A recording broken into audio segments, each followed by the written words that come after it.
సీమాంతర ఉగ్రవాదానికి ముగింపు పలికే వరకు పాక్తో సింధు నదీ జలాల ఒప్పందాన్ని నిలిపివేస్తున్నట్లు భారత్ ప్రకటించింది. దీనికి సంబంధించి పాకిస్తాన్కు భారత్ లేఖ రాసింది. పాకిస్తాన్ అధికారి సయ్యద్ అలీ ముర్తుజాకు భారత నీటి వనరుల కార్యదర్శి దేబశ్రీ ముఖర్జీ ఈ లేఖ రాశారు. సింధు జలాల ఒప్పందాన్ని నిలిపివేయడం ఓ రకంగా పాక్ నరాలను సైలెంట్ గా కట్ చేసినట్లే లెక్క. పాకిస్తాన్కు ఆర్థికంగా రాజకీయంగా కూడా గాలి తీసేందుకు త్రిశూల వ్యూహాన్నే అమలు చేస్తుంది ఇండియా. ఇందులో భాగంగానే పాక్ ఆర్థిక మూలాలపై దెబ్బ కొట్టేందుకు సింధు నదీ జలాల ఒప్పందాన్ని భారత్ రద్దు చేసుకుంది. ఇది పాకిస్తాన్ దేశ ఆర్థిక వ్యవస్థను మెల్లగా కోమాలకు తీసుకెళ్తుంది. గతంలో పాక్ యుద్ధాలు, సైనిక ఘర్షణలప్పుడు కూడా దయతో భారత్ ఈ ఒప్పందాన్ని రద్దు చేయలేదు. అవి పాకిస్తాన్కు జీవనాడులు. కానీ ఇప్పుడు సహనం నశించింది. దీంతో సింధు నదీ జలాల ఒప్పందాన్ని రద్దు చేసుకుని దెబ్బ కొట్టింది భారత్. ఇదే అంశానికి సంబంధించిన పూర్తి అప్డేట్స్ మా కరెస్పాండెంట్ గోపి అందిస్తారు. గోపి, అది మరొకసారి ఏదైతే భద్రతా బలగాలను లక్ష్యంగా చేసుకొని ఉగ్రవాదులు కాల్పులకు తెగపడడం జరిగింది. అయితే ప్రస్తుతం ఆ ప్రాంతం అంతా కూడా భద్రతా బలగాలంతా కూడా పూర్తిగా కూంబింగ్ నిర్వహిస్తున్న పరిస్థితి అయితే ఉంది.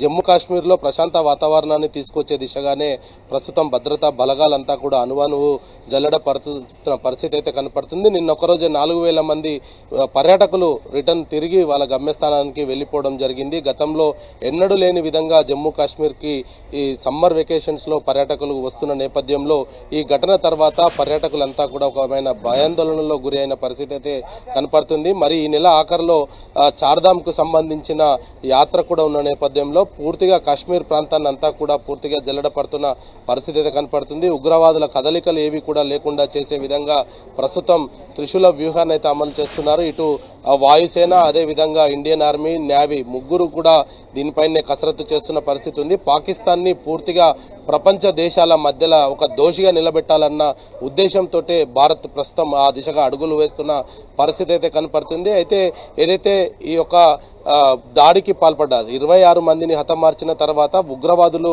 ఇండియాలోనే నక్కి దాక్కున్నారన్న ఒక ప్రాథమిక సమాచారం మేరకే ప్రస్తుతం వారి వేట కోసమే ఈ యొక్క కూంబింగ్ ఆపరేషన్స్ అయితే కొనసాగుతున్నాయి. అదేవిధంగా పాక్ ఎల్ఓసి వద్ద కూడా తమ కాల్పులను ప్రారంభించడం జరిగింది. దానికి ధీటుగా ఇండియన్ ఆర్మీ కూడా కాల్పులను చేయడం జరిగింది. అయితే ఇటు ఎల్ఓసి వద్ద కావచ్చు, జమ్మూ కాశ్మీర్ దగ్గర కావచ్చు, ఇంకా అనేక ప్రాంతాల్లో కూడా ఎక్కడికక్కడ భద్రతా బలగాలు అయితే పూర్తిగా అప్రమత్తమైన పరిస్థితి ఉంది. ప్రస్తుతం ఆర్మీ చీఫ్ జమ్మూ కాశ్మీర్ పర్యటనలో ఉన్నారు. ఉన్నతాధికారులతోటి ఆయన ఒక సమీక్ష కూడా నిర్వహించనున్నారు. జమ్మూలో పరిస్థితులన్నింటినీ కూడా చక్కబట్టే దిశగా ఆర్మీ ఎటువంటి చర్యలు చేపట్టాలన్న దానిపైన అధికారులకు ఆయన కొంత సూచనలు చేసే పరిస్థితి కనపడుతుంది. అదేవిధంగా ఇద్దరు ఉగ్రవాదులకు సంబంధించిన నివాసాలపైన వాళ్ళ నివాసాలకు సంబంధించిన అంశం పైన అధికారులు అక్కడికి వెళ్లిన సమయంలో ఆ ఇంట్లో అంటే ఏదైతే తమను వెతుక్కుంటూ అధికారులు ఇక్కడి వరకు కూడా వస్తారని గ్రహించిన ఉగ్రవాదులు వారి ఇంట్లోనే ఎల్ఈడీలను అమర్చుకోవడము, అవి ఆ అధికారులు వెళ్లిన సమయంలో ఒక్కసారిగా పేలడం అనేది కూడా జరిగింది.